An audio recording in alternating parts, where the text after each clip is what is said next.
পুরো দমে চলছে ছাদ বাগানের প্রস্তুতি। এই গরমের সবজি আমি এর আগে কিছুটা মাটি প্রস্তুত করেছিলাম এবং অলরেডি সেটা আমি বীজ বপন করে চারা প্রায় আমার বড় হয়ে গেছে, বেশ অনেকটাই বড় হয়ে গেছে। এটা দ্বিতীয় ধাপে প্রস্তুত করছি। এখানে গোবর সার দিয়েছি, এর আগেরগুলোতে আমি ভার্মি কম্পোস্ট অন্যান্য জৈব সার দিয়ে মাটি প্রস্তুত করেছিলাম। আর এইবার যে মাটিটা প্রস্তুত করছি সেটা সরাসরি গোবর সার দিয়ে। হ্যালো মাই লাভলি ভিউয়ার্স, আসসালামু আলাইকুম। কাশিমের ছাদ বাগানের পক্ষ থেকে সবাইকে অভিনন্দন। আশা করি সবাই ভালো আছেন, আমারই মতো ফুল ফল এবং সবজির গাছ লাগাচ্ছেন। মাটি কিন্তু প্রস্তুত চলছে অলরেডি। যাই হোক, আবার দ্বিতীয় ধাপে মাটি প্রস্তুত করছি, সেটাই শেয়ার করছি। এবার যেটা মাটি প্রস্তুত করা হচ্ছে গোবর সার, মানে জৈব সার। জৈব সার এখানে ৩ রকম হতে পারে। একটা কাউডাং সার বা গোবর সার, একটা কেঁচো সার, পাতা পচা সার, সবজি দিয়ে খোসা দিয়ে তৈরি কম্পোস্ট সার, সেটাও জৈব সার। আপনারা যেটাই দেন না কেন, যে কোনো একটা জৈব সার ইউজ করবেন। আমি আজকে গোবর সার ইউজ করছি। এর সাথে অন্যান্য যে উপকরণ সবসময় থাকে উপাদানগুলো, সেগুলো মিক্স করব।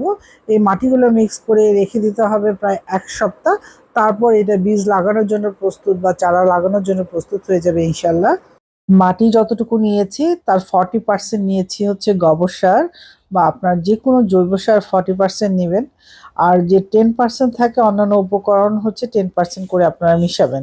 এখানে আমি হালকা একটু চুন দিয়ে দিয়েছি, ডিএপি দিয়েছি, তারপর পটাশ দিয়েছি, নিমখোল দিয়েছি, যেটা নিমখোল গাছের জন্য খুবই অ্যাসেনশিয়াল।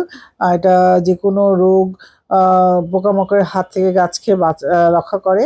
আর এটা হচ্ছে ট্রাইকোডার্মা, একটু ট্রাইকোডার্মা দিয়েছি, যেটা বাটিতে ছোট ছোট যে নেমাটোডগুলো আছে সেগুলো থেকে আপনার ছোট্ট ছোট্ট চারা গাছগুলো, যেটা মাত্র বেড়ে উঠেছে, আমাদের বাচ্চাদের মতো এটা পালন করতে হয়, সেই গাছগুলোকে রক্ষা করবে নেমাটোডের হাত থেকে। একটু ট্রাইকোডার্মা যদি পারেন অবশ্যই দিয়ে দিবেন। আর চুন যদি কারোর কাছে না থাকে সেক্ষেত্রে আপনারা জিপসাম ইউজ করতে পারেন, জিপসামটা চুলের বিকল্প হিসেবে কাজ করে।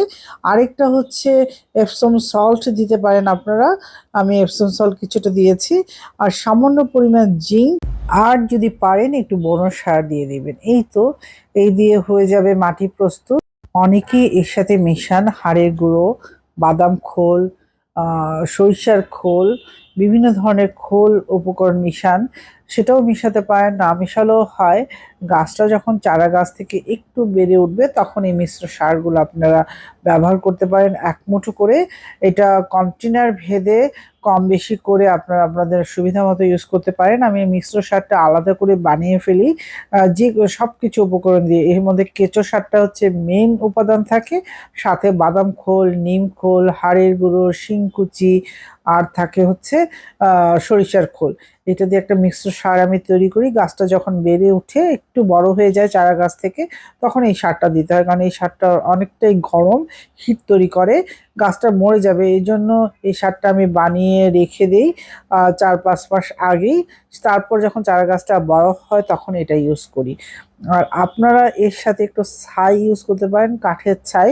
ছাই কিন্তু প্রচুর পরিমাণে পটাশের উৎস, সেটা আপনারা ইউজ করে গাছে দিতে পারেন তৎক্ষণাৎ, এবং সাথে সাথে মাটি প্রস্তুতের সাথে সাথে গাছ লাগাতে পারেন, এতে কোনো অসুবিধা নাই। শুধু মিশ্র সারটা যখন ইউজ করবেন, সারটা একটু আগে থেকে আলাদা করে বানিয়ে নেওয়াই ভালো, কারণ এটা কিন্তু গরম, মাটির তাপটাকে কিন্তু অনেক বাড়িয়ে দেয়। সেক্ষেত্রে যদি সাথে সাথে চারা গাছ লাগান, সেই ক্ষেত্রে কিন্তু চারা গাছগুলো মরে যেতে পারে। সেই জন্য বলছি, যে কয়টা উপাদানের কথা আমি বলেছি, শুধু সেই কয়টা উপাদান দিয়ে যদি সুন্দর করে মাটিটা প্রস্তুত করে রাখেন, আর মিশ্র সারটা যদি আপনারা গাছটা একটু বড় হবে, যখন চারা গাছটা একটু বড় হবে তখন যদি ইউজ করেন, গাছটার গ্রোথটাও ভালো হবে এবং চারা গাছটাও না মরার সম্ভাবনাই বেশি থাকে। মাটি প্রস্তুতের পরে মিক্সিংটা কিন্তু খুব জরুরি। আপনারা মিক্সিংটা ৩ ভাগে করবেন। প্রথমে একবার মিক্স করে নিয়ে আবার উল্টো দিক থেকে আরেকবার মিক্স করবেন, এবং নেক্সট বার সবগুলো একইভাবে 360 ডিগ্রি অ্যাঙ্গেলে ঘুরিয়ে ঘুরিয়ে মিক্স করবেন। তাহলে প্রতিটা মাটির সাথে প্রতি সারের প্রতিটা অংশ মিশে যাবে এবং খুব ভালোভাবেই মিশবে। আমি একটা কন্টেনার প্রস্তুত করছি, সেটা আপনাদের সাথে শেয়ার করছি। আপনারা দেখুন, প্রথমে যে লেয়ারটা দিয়েছি, প্রথম ধাপে মাটি, তারপর আমি যথেষ্ট পরিমাণ সবজির খোসা দিয়েছি। এই খোসাগুলো কিন্তু আস্তে আস্তে পচে জৈব সারে পরিণত হবে। এবং সাইডে আমি আরেকটা কন্টেনার দিয়েছি। এটা একটা সুবিধা হলো আপনি সরাসরি মাটিতে কোনো জৈব সার ইউজ না করে এখানে দিবেন, এখান থেকে আস্তে আস্তে সারগুলো লিকুইড আকারে গাছের গোড়ায় পৌঁছে যাবে। এটা খুব চমৎকার একটা উপায়, অনেকেই করছেন, আমি করে ভালোই ফল পেয়েছি, সেই জন্য আপনাদের সাথে জিনিসটা শেয়ার করলাম। এই যে চারাগুলো দেখছেন, এই চারাগুলো আমি বসিয়েছিলাম, সেই মাটি প্রস্তুত থেকে শুরু করে বীজ বপন সবই শেয়ার করেছিলাম। এখন চারা গাছগুলো কিন্তু বেশ বড় হয়েছে, এখন সেগুলো আমি লাগিয়ে দিব। যেহেতু অনেকটাই দেরি হয়ে গেছে, সেই জন্য আমি মাটিতে সরাসরি লাগিয়ে দিলাম চারাগুলো, ওয়েট না করে। যেভাবে আমি মাটি প্রস্তুত করেছি জৈব সার দিয়ে, এই অবস্থায় কিন্তু কখনোই চারাগুলো নষ্ট হবে না। পরবর্তী ধাপে অবশ্যই শেয়ার করব আপনাদের চারাগুলোর কি কন্ডিশন হলো। আজ আমি সরাসরি মাটি প্রস্তুত করে সরাসরি চারাটা লাগিয়ে দিলাম। যদি এখানে আমি মিশ্র সার ইউজ করতাম, বাদাম খোল, নিম খোল, হাড়ের গুঁড়ো, শিংকুচি, তাহলে কিন্তু আমি সরাসরি চারাটা লাগাতে পারতাম না, চারাটা দুদিন পরে এমনিই ঝিমিয়ে যেত। সেই জন্য আপনাদের বারবার বলছি।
এই বছর প্রায় 3টা কন্টেনারে আমি ঝিঙে গাছ লাগাবো।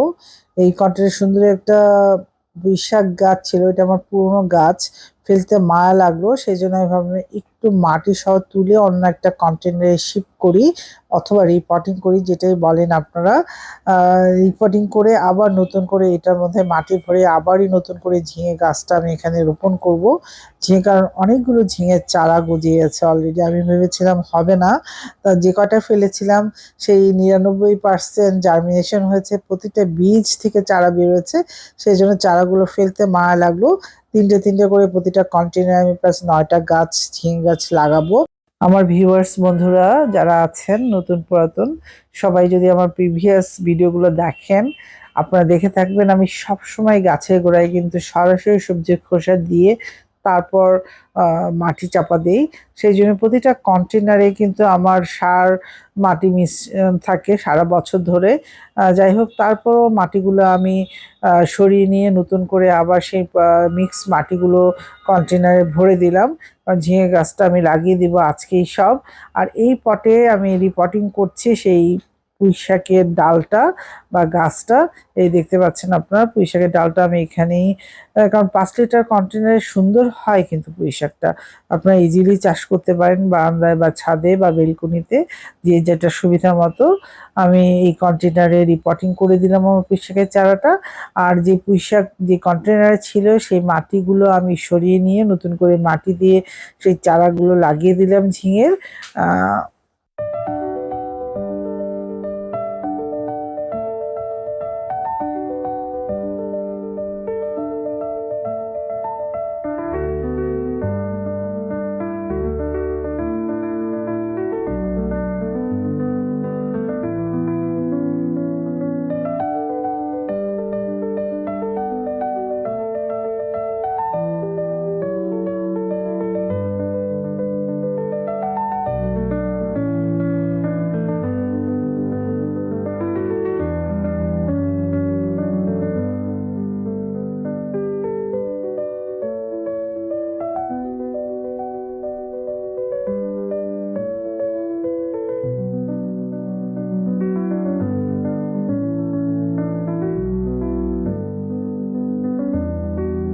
আমি এদিকে বাগানের কাজ করছি, আর আমার ছেলে আপন মনে কেঁচো নিয়ে সে হাত দিয়ে টিপে টিপে মেরে সেটাকে সার্জারি করছে। একটু ভয় নেই, কিছু নেই তার মনে, কি আর করার। আপনারা তো দেখতেই পেলেন, সে চাকু দিয়ে কেঁচোগুলোকে সার্জারি করছে রীতিমতো। বাগান করাটা একটা আর্ট। অনেকেই বাগান করাটা এত ভালোবেসে করেন, এত সুন্দর সবজি ফলাতে পারেন। মাঝে মাঝে অনেক ভিউয়ার্স বন্ধুদের ভিডিও দেখে আফসোসও লাগে, লোভও হয়, আমি কেন পারছি না। চেষ্টা করছি, চেষ্টাটাই শেয়ার করছি আপনাদের সাথে। তারপরও যতটুকু হয় আমার ছাদ বাগানে সেটাতেই আমি খুশি। পুঁই শাকের কন্টেনারে যে মাটিগুলো ছিল সেই মাটিগুলো ফেলে আবার নতুন করে সার মাটি দিয়ে আবার মিক্স করে রাখছি। নতুন কোনো চারা হলেই আবার নতুন করে রিপোর্টিং করতে হবে সেজন্যে। যাই হোক, আজ হাতে পর্যাপ্ত সময় ছিল, যে কারণে বাগানে অনেক সময় দিয়েছি।